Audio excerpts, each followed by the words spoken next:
इतिहास की परतों में ऐसी कई कहानियाँ और राज दफन हैं जो अगर सामने आ जाए तो आप कांप जाएंगे। कुछ ऐसी ही एक कहानी महारानी की थी, जिनके कारनामों के कारण लोगों में उनका खौफ बना हुआ था। वैसी होने के साथ साथ ये महारानी एक खूंखार सीरियल किलर भी थी। वैसे तो आपने कई सीरियल किलर्स के बारे में सुना होगा जिन्होंने खौफनाक ढंग से कई हत्याएं की होंगी, लेकिन इस महारानी की कहानी आपके रोंगटे खड़े कर सकती है। यह महारानी कुंवारी लड़कियों को मारकर उनके खून से नहाती थी। जी हाँ, ये लड़कियों को मारकर उनके खून निकालकर और फिर उससे नहाती थी। दरअसल हंगरी की रहने वाली इस महारानी का नाम एलिजाबेथ बाथरी था। एलिजाबेथ बाथरी को इतिहास की सबसे खतरनाक और वहशी महिला सीरियल किलर के तौर पर जाना जाता है। साल 1585 से 1610 के बीच बाथरी ने 600 से भी ज्यादा लड़कियों की हत्या करके उनके खून से स्नान किया था। कहा जाता है कि किसी ने एलिजाबेथ को खूबसूरती बरकरार रखने के लिए कुंवारी लड़कियों के खून से नहाने की सलाह दी थी।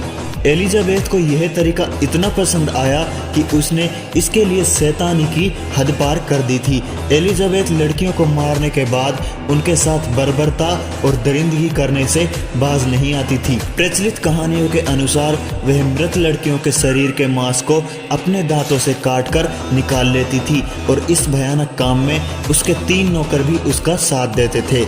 एलिजाबेथ हंगरी राजघराने से ताल्लुक रखती थी। एलिजाबेथ की शादी फेरेट नेस्डी नाम के एक शख्स से हुई थी, जो तुर्की के खिलाफ युद्ध में हंगरी का नेशनल हीरो था। लड़कियों को अपने चुंगल में फंसाने के लिए एलिजाबेथ बहुत बड़ा जाल बिछाती थी। एक ऊंचे महलों वाली महिला होने की वजह से वो आसपास के गांव की गरीब लड़कियों को अपने महल में अच्छे पैसों पर काम करने का लालच देकर बुला लेती थी, लेकिन लड़कियां जैसे ही महल में आती थी वो उन्हें अपना शिकार बना लेती थी।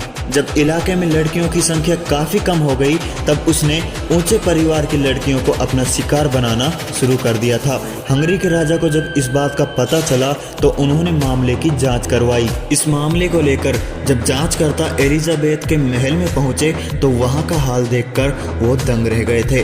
जांच दल ने एलिजाबेथ के महल से कई लड़कियों के कंकाल और सोने चांदी के आभूषण बरामद किए थे। साल 1610 में एलिजाबेथ को उसके घिनौने जुर्म के लिए गिरफ्तार कर लिया गया था। इस कुकर्म के लिए एलिजाबेथ को फांसी तो नहीं दी गई, लेकिन उसके ही महल के एक कमरे में उसे कैद कर दिया था, जहां पर 4 साल बाद 21 अगस्त 1614 को उसकी मौत हो गई थी। कहते हैं ना, बुरे काम का बुरा नतीजा। कोई कितना भी बचने की कोशिश करे, सच्चाई एक दिन सामने आकर ही रहती है।